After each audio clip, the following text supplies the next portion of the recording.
ഇതിലങ്ങനെ പരിവർത്തനം സ്വയമേ ഉണ്ടാവേണ്ടതാണ്. ഇപ്പോൾ ഒരു പുറത്തുനിന്ന് ഒരു ആളുകൾക്ക് വന്ന് ഒരു അടിച്ചേൽപ്പിക്കേണ്ടതായിട്ടുള്ള ഒരു വിദ്യാഭ്യാസം ഇല്ലാത്ത അല്ലെങ്കിൽ യാതൊരു ബോധമില്ലാത്ത ആളുകളല്ല സിനിമ ഇൻഡസ്ട്രിയിലുള്ളത്. അവർക്ക് സ്വയം അറിയാം. ഈ പറഞ്ഞ പോലെ പഴയ ഞാൻ വരുന്നതിന് മുമ്പുള്ള കഥകൾ എനിക്കറിയില്ല. ഞാൻ അസിസ്റ്റൻ്റായിട്ട് വന്ന കാലം മുതൽ ഒരു പെൺകുട്ടിയുടെ അടുത്ത് എന്തെങ്കിലും മോശമായ രീതിയിൽ ഒരാൾ സംസാരിച്ചാൽ അപ്പം തന്നെ സ്പോട്ടിൽ മറുപടി കിട്ടുന്ന തരത്തിലുള്ള സ്ത്രീകളായിട്ടാണ് ഞാൻ വർക്ക് ചെയ്തിട്ടുള്ളൂ. എൻ്റെ പടത്തിൽ വർക്ക് ചെയ്ത ആരായാലും, ഇപ്പം എൻ്റെ സിനിമയിൽ വർക്ക് ചെയ്യുന്ന സ്ത്രീ ആയാലും, അപർണ ബാലമുരളി, അന്നാബൻ അല്ലെങ്കിൽ തൻവീറാം, അങ്ങനെ എല്ലാവരും അങ്ങനത്തെ ആളുകളാണ്. ഒരിക്കലും എനിക്ക് അങ്ങനത്തെ ഒരു സിറ്റുവേഷൻ ഞാൻ കണ്ടിട്ടില്ല. അതിനർത്ഥം ഇല്ല എന്നല്ല.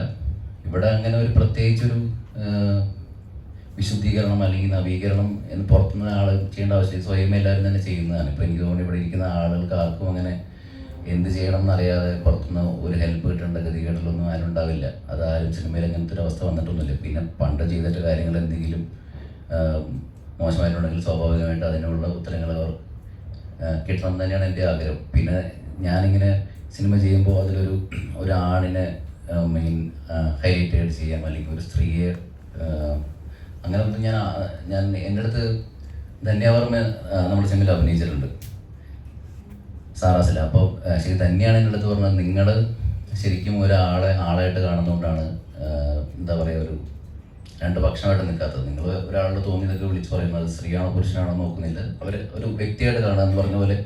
ഫസ്റ്റ് പടം ചെയ്യുന്ന സമയത്ത് എനിക്ക് ആ കഥയാണ് ഇഷ്ടപ്പെട്ടത്. പൂജ മാത്യു എന്നുള്ളൊരു കുട്ടിക്ക് തോന്നുന്ന ഒരു ഇഷ്ടം, അവൾക്ക് ഒരു സ്റ്റോറിയാണ് എനിക്ക് ഇഷ്ടപ്പെട്ടത്. എന്ന് മുത്തശ്ശികതയിലും എനിക്കൊരു പ്രായമുള്ളൊരു അമ്മച്ചിക്ക് കുറേ ആഗ്രഹങ്ങൾ ചെയ്യണമെന്നൊരു ആഗ്രഹം, അതെനിക്ക് ഇഷ്ടപ്പെട്ട കഥയാണ്.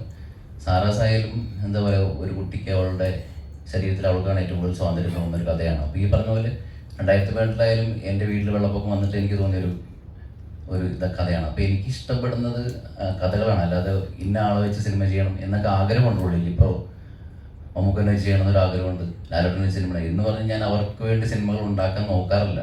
കഥകൾ ഞാൻ അന്വേഷിക്കുക, അതിനകത്ത് ഇവർ പറ്റുമോ നോക്കുന്നല്ലാതെ അങ്ങനെ സംഭവിക്കുന്നതാണ് ഈ സ്ത്രീപക്ഷ സിനിമകൾ എന്ന് നിങ്ങൾ പറയുന്ന സിനിമകൾ സംഭവിച്ചു പോകുന്നത്. അതല്ലാതെ മനഃപൂർവ്വം നമ്മൾ ആരെയും അങ്ങനെ എന്താ പറയുക ദ്രോഹിക്കാനോ നന്നാക്കാനോ ഒന്നും ഞാനായിട്ടൊന്നും ചെയ്യാറില്ല, സിനിമകൾ ചെയ്യാറില്ല.